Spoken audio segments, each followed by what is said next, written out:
সভাপতি মণ্ডলী, উপস্থিত রাজ্য নেতৃত্ব, উপস্থিত সংগ্রামী বন্ধুগণ, মা ও বোনেরা, আমি সবাইকে এই জেলার গণতান্ত্রিক আন্দোলনের পক্ষ থেকে আপনাদেরকে লাল সালাম জানাই।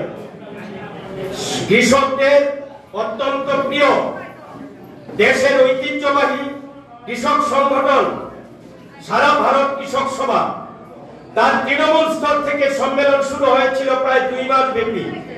প্রাথমিক অঞ্চল সম্মেলন শেষ করে মহকুমা সম্মেলন, পর্যায়ক্রমে জেলা রাজ্য সম্মেলন শেষ করে তারা সর্বভারতীয় সম্মেলনে মিলিত হবেন। এটা এই সংগঠনের গঠনতন্ত্রের নিয়ম অনুযায়ী এই সম্মেলন হচ্ছিল।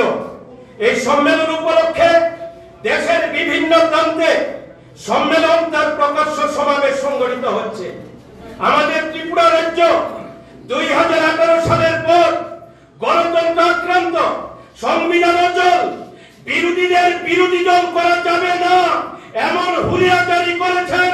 পুলিশের বড় অংশ মেরুদণ্ড বিক্রি করে দিয়েছেন।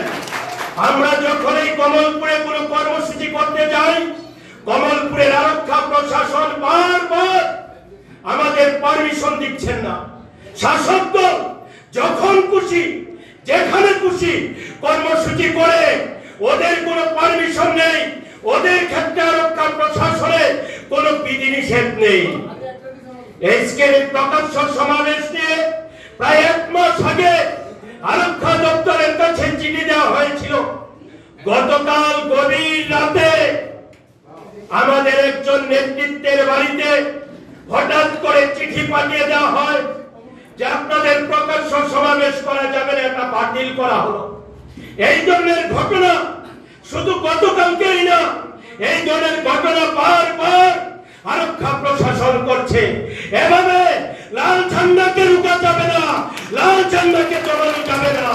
7.5 বছরে ত্রিপুরার মানুষ হারে হারে টের পাচ্ছেন প্রতারক, বিশ্বাসঘাতক, সাম্প্রদায়িক, দুর্নীতিগ্রস্ত বিজেপি আইপিএফটি ত্রিপুরা মাথার জোট সরকার তিলে তিলে ত্রিপুরাকে শেষ করে দিচ্ছে।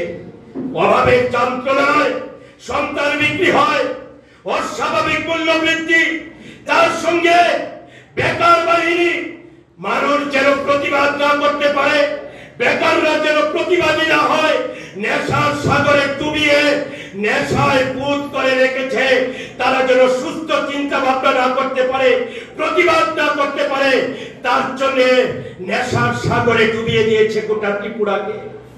এই রকম একটা অবস্থায় ছাত্র, যুবক, শ্রমিক, কৃষক, নারী, সাধারণ মানুষ, ক্ষুদ্র মাঝারি ব্যবসায়ী, পাহাড় সমতল, সব দিকে একটাই আওয়াজ, এই সরকারকে উৎখাত করতেই হবে।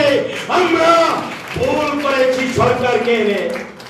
একটা অংশের মানুষ তো বলছে 2018 সালের সিদ্ধান্ত নিতে আমরা ভুল করেছি। ব্যাপক প্রলোভন, প্রতিশ্রুতি, ব্যাপক উপজাতি এলাকায় টিপলামেন্টের প্রভাব, সমতল এলাকায় 7ম বেতন কমিশন সহ ঝুড়ি ঝুড়ি প্রতিশ্রুতি লোভনীয়। আকাশের চাঁদ ধরা যায় না, কিন্তু আকাশের চাঁদ ধরে হাতে তুলে দেবে এমন প্রতিশ্রুতি।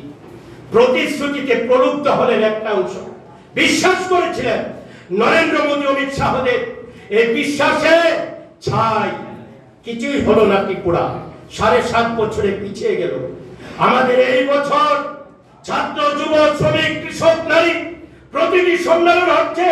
3 বছর পর পর প্রতিটি সম্মেলনের মেজাজ আগামী দিনে রুখে দেবে বিজেপির সমস্ত অত্যাচার। প্রতিটি সম্মেলন ভালো হচ্ছে। বিহারের নির্বাচন 14 নভেম্বর, হতাশ হওয়ার কিছু নেই। 4.42 লক্ষ ভোটার।